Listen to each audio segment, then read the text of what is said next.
He was born a slave in ancient Rome. He owned nothing. He could be beaten, sold, or killed at any moment. And yet, of all the Stoic philosophers, Epictetus may have understood freedom better than any of them. Because for Epictetus, freedom was never about your circumstances. It was about something no one could ever take from you: your mind. These are 10 quotes from a man who lived in chains and died free.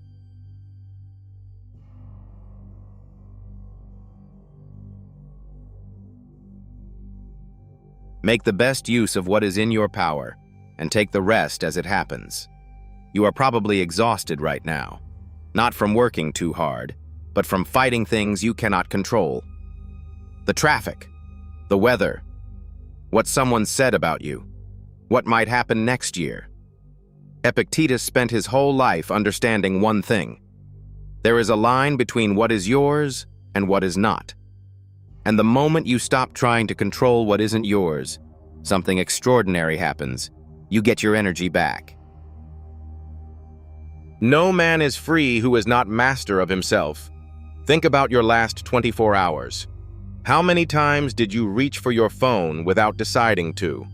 How many times did a stranger's opinion ruin your mood? How many times did a craving pull you somewhere you didn't want to go?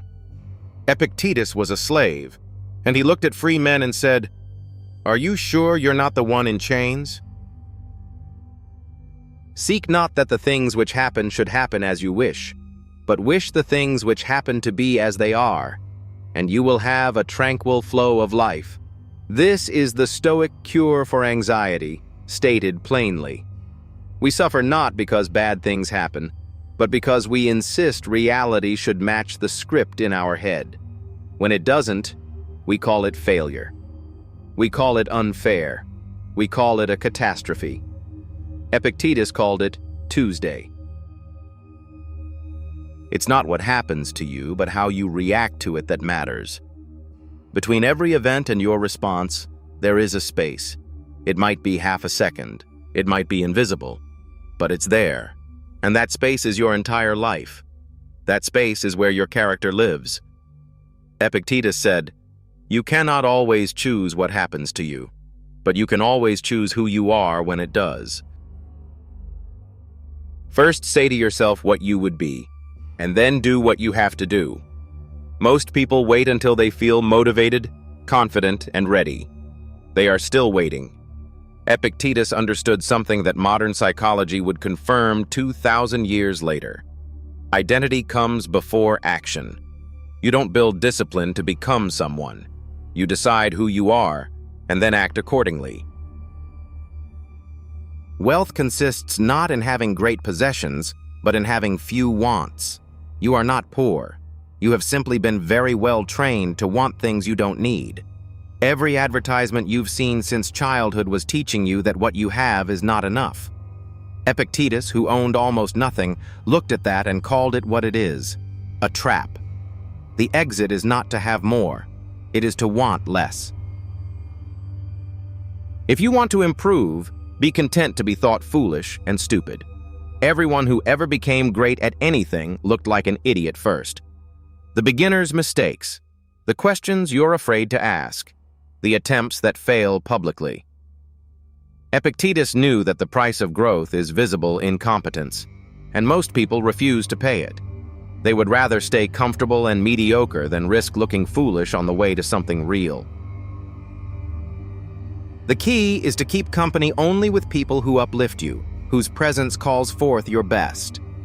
Your 5 closest people are not just your friends. They are your future. They set the ceiling on what you believe is possible. They define what is normal. They are the invisible force shaping almost every decision you make. Epictetus wasn't being idealistic. He was being precise.